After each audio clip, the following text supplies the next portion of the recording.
স্বাগত জানাচ্ছি আরটিভির সংবাদে। আপনাদের সঙ্গে আছি আমি পলি আক্তার। বাংলাদেশের ২৩তম রাষ্ট্রপতি পদে বিএনপির প্রার্থী হিসেবে মির্জা ফখরুল ইসলাম আলমগীরের নাম ঘোষণা করা হয়েছে। দুপুরে সচিবালয়ের প্রধানমন্ত্রীর কার্যালয়ের সামনে দলের জাতীয় স্থায়ী কমিটির বৈঠক থেকে বের হয়ে সাংবাদিকদের এ তথ্য জানান বিএনপির সিনিয়র যুগ্ম মহাসচিব রুহুল কবির রিজভী। বলেন, রাষ্ট্রপতি পদে প্রার্থী হওয়ার কারণে দলের মহাসচিব ও জাতীয় স্থায়ী কমিটির সদস্য পদ থেকে পদত্যাগ করেছেন মির্জা ফখরুল। বিএনপির মহাসচিব পদে কাকে নির্বাচিত করা হয়েছে, সাংবাদিকদের এমন প্রশ্নের জবাবে রিজভী বলেন, এ বিষয়ে আলোচনা চলছে। বাংলাদেশ জাতীয়তাবাদী দলের রাষ্ট্রপতি প্রার্থী হয়েছেন দলের সংগ্রামী মহাসচিব মির্জা ফখরুল ইসলাম আলমগীর। দলের সম্মানিত চেয়ারম্যান এবং গণপ্রজাতন্ত্রী বাংলাদেশ সরকারের প্রধানমন্ত্রীর সাথে বৈঠকে এই সিদ্ধান্ত গৃহীত হয়েছে এবং তিনি প্রার্থী হওয়ার সাথে সাথে বাংলাদেশ জাতীয়তাবাদী দলের মহাসচিব এবং জাতীয় স্থায়ী কমিটির সদস্য পদ থেকে পদত্যাগ করেছেন। মির্জা ফখরুল ইসলাম আলমগীর দীর্ঘ রাজনৈতিক ক্যারিয়ারে কখনো ছিলেন ছাত্রনেতা, কখনো শিক্ষক ও সরকারি কর্মকর্তা। পরে জাতীয় রাজনীতিতে সক্রিয় হয়ে একাধিকবার দায়িত্ব পান মন্ত্রিত্বের। আওয়ামী শাসন আমলে নানান প্রতিকূলতায় হাল ধরেন ভারপ্রাপ্ত মহাসচিব হিসেবে। এরপরও হন মহাসচিব। এবার রাষ্ট্রপতি পদে তাকে প্রার্থী করেছে বিএনপি। কেমন ছিল ঠাকুরগাঁও থেকে জাতীয় রাজনীতির শীর্ষে উঠে আসার এই পথচলা, তারই কিছুটা তুলে ধরছেন সহকর্মী রুদ্র রফিক। ১৯৪৮ সালের ২৬ জানুয়ারি ঠাকুরগাঁও শহরে এক সম্ভ্রান্ত মুসলিম পরিবারে জন্ম মির্জা ফখরুল ইসলাম আলমগীরের। তার বাবার নাম মির্জা রুহুল আমিন এবং মা ফাতেমা আমিন। ৪ ভাই বোনের মধ্যে তিনি সবার বড়। ঢাকা কলেজে পড়াশোনা শেষে ঢাকা বিশ্ববিদ্যালয়ের অর্থনীতি বিভাগ থেকে অর্জন করেন স্নাতক ও স্নাতকোত্তর ডিগ্রি। রাজনীতিতে তার হাতেখড়ি ছাত্র জীবনেই। ৬০-এর দশকে ঢাকা বিশ্ববিদ্যালয়ের শিক্ষার্থী থাকাকালে তৎকালীন পূর্ব পাকিস্তান ছাত্র ইউনিয়নের সঙ্গে যুক্ত হন মির্জা ফখরুল। সংগঠনটির ঢাকা বিশ্ববিদ্যালয় শাখার সভাপতি হিসেবেও দায়িত্ব পালন করেন। ১৯৬৯ সালের গণঅভ্যুত্থানে রাখেন সক্রিয় ভূমিকা। তবে শিক্ষাজীবন শেষে সরাসরি পূর্ণকালীন রাজনীতিতে আসেননি মির্জা ফখরুল। ১৯৭২ সালে ঢাকা কলেজে অর্থনীতির শিক্ষক হিসেবে কর্মজীবন শুরু করেন। পরে দেশের বিভিন্ন সরকারি কলেজে শিক্ষকতা করেন। সরকারি প্রশাসনের বিভিন্ন দায়িত্বও ছিলেন। পরবর্তীতে রাষ্ট্রপতি জিয়াউর রহমানের প্রশাসনে উপপ্রধানমন্ত্রীর ব্যক্তিগত সচিব হিসেবেও কাজ করেন মির্জা ফখরুল। ৮০-র দশকে সরকারি চাকরি ছেড়ে আনুষ্ঠানিকভাবে রাজনীতিতে সক্রিয় হন তিনি। স্থানীয় রাজনীতিতে সম্পৃক্ততার পর ৯০-এর দশকে বিএনপির রাজনীতিতে তার উত্থান শুরু হয়। ১৯৯২ সালে তিনি বিএনপির ঠাকুরগাঁও জেলা শাখার সভাপতি নির্বাচিত হন। জাতীয় সংসদ নির্বাচনে প্রথম দিকে সাফল্য না এলেও ২০০১ সালের ৮ম জাতীয় সংসদ নির্বাচনে ঠাকুরগাঁও ১ আসন থেকে বিএনপির প্রার্থী হিসেবে জয় পান মির্জা ফখরুল। ৪ দলীয় জোট সরকারের সময়ে তিনি প্রথমে কৃষি এবং পরে বেসামরিক বিমান চলাচল ও পর্যটন মন্ত্রণালয়ের প্রতিমন্ত্রীর দায়িত্ব পালন করেন। দলের সাংগঠনিক রাজনীতিতেও ধাপে ধাপে গুরুত্বপূর্ণ অবস্থানে আসেন তিনি। ২০০৯ সালের বিএনপির ৫ম জাতীয় কাউন্সিলে সিনিয়র যুগ্ম মহাসচিব হন। এরপর ২০১১ সালে মহাসচিব খন্দকার দেলোয়ার হোসেনের মৃত্যুর পর ভারপ্রাপ্ত মহাসচিবের দায়িত্ব পান। ৫ বছর পর ২০১৬ সালের ৩০ মার্চ হন মহাসচিব। বিএনপির দীর্ঘ রাজনৈতিক আন্দোলন সংগ্রামের সময়ে দলটির অন্যতম প্রধান মুখ হিসেবেও সামনে ছিলেন তিনি। দীর্ঘ ১৭ বছরের ফ্যাসিবাদ বিরোধী আন্দোলনে রাজপথে সামনে থেকে নেতৃত্ব দিয়েছেন বর্ষিয়ান এই নেতা। রাজনৈতিক কর্মসূচি, সংবাদ সম্মেলন এবং দলীয় বক্তব্যে নিয়মিতই প্রতিনিধিত্ব করেছেন বিএনপিকে। ২০২৬-এর ফেব্রুয়ারি নির্বাচনে ঠাকুরগাঁও ১ আসন থেকে সংসদ সদস্য নির্বাচিত হয়ে পান স্থানীয় সরকার, পল্লী উন্নয়ন ও সমবায় বিষয়ক মন্ত্রণালয়ের মতো গুরুত্বপূর্ণ দপ্তরের মন্ত্রীর দায়িত্ব। প্রায় ৬ দশকের রাজনৈতিক পথচলায় এবার মির্জা ফখরুল ইসলাম আলমগীরের জীবনে যুক্ত হচ্ছে নতুন এক অধ্যায়। সংসদে বিএনপির একক সংখ্যাগরিষ্ঠতা থাকায় তিনি হতে চলেছেন দেশের সর্বোচ্চ সাংবিধানিক পদের অধিকারী, বাংলাদেশের ২৩তম রাষ্ট্রপতি।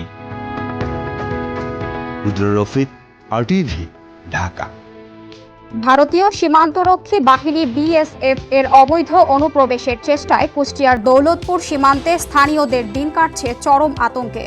পদ্মার দুর্গম চরাঞ্চলের রুট ধরে গভীর রাতে পুশিনের অপতৎপরতা চালানো হচ্ছে বলে অভিযোগ করছেন স্থানীয়রা। অনুপ্রবেশ ঠেকাতে সীমান্তের শূন্য রেখায় নজরদারি জোরদার করেছে বাংলাদেশ সীমান্তরক্ষী বাহিনী বিজিবি। কুষ্টিয়ার দৌলতপুর সংবাদদাতার পাঠানো তথ্যচিত্রে আরও জানাচ্ছেন আব্দুল হামিদ।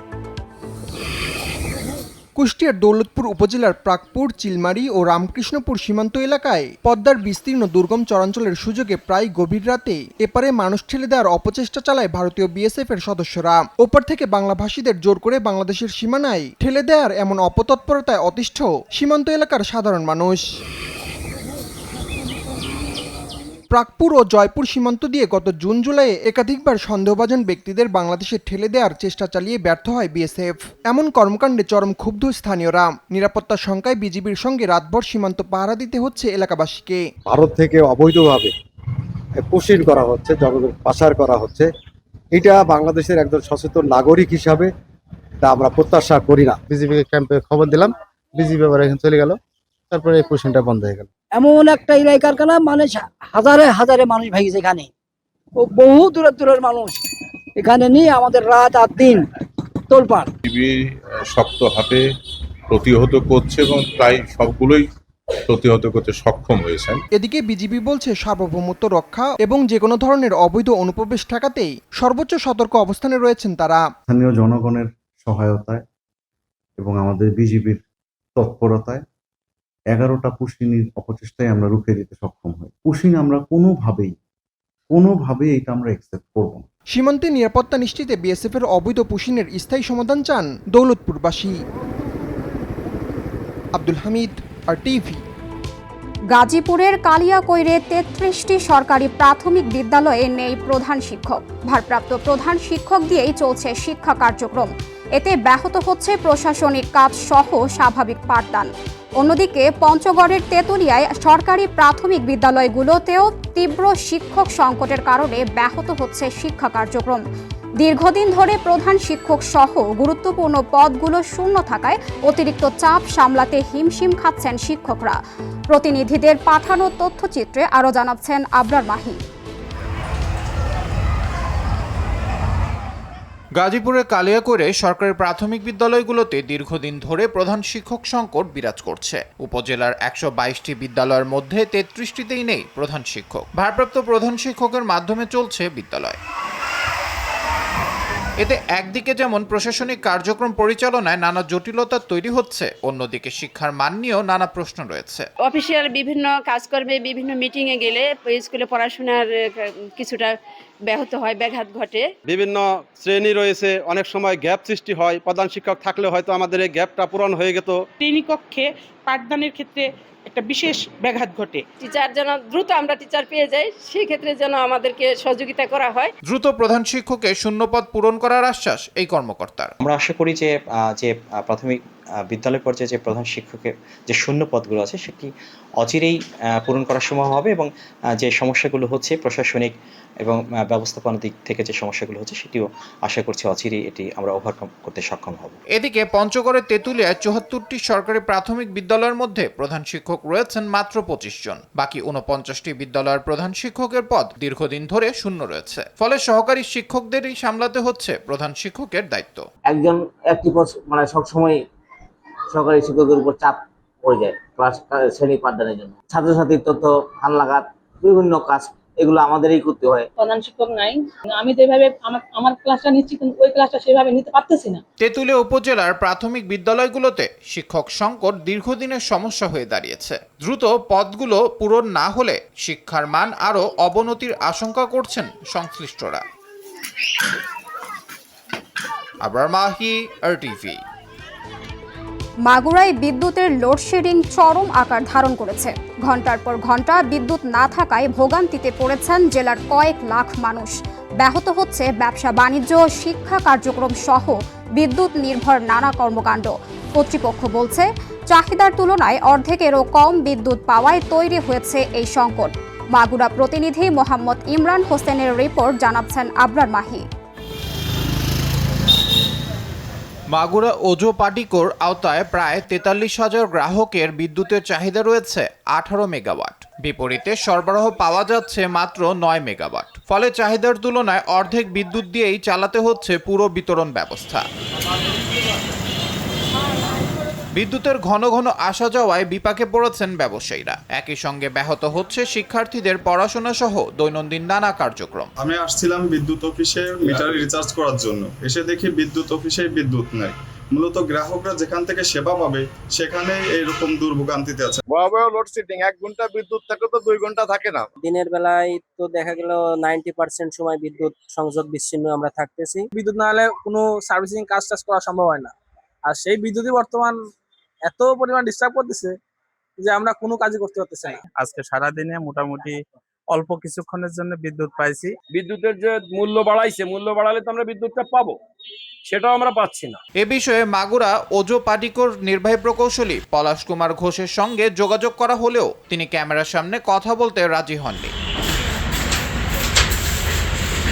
এদিকে গ্রাহকের জন্য প্রতিদিন গড়ে 60 থেকে 64 মেগাওয়াট বিদ্যুতের চাহিদা থাকলেও মাত্র 36 মেগাওয়াট সরবরাহ পাওয়া যাচ্ছে বলে জানান এ কর্মকর্তা। 2,78,000 কানেক্টেড গ্রাহক আছে। আমরা সাধারণত রাতে 60 থেকে 64 মেগাওয়াট আমাদের ডিমান্ড, সেক্ষেত্রে আমরা পাচ্ছি 36 মেগাওয়াট।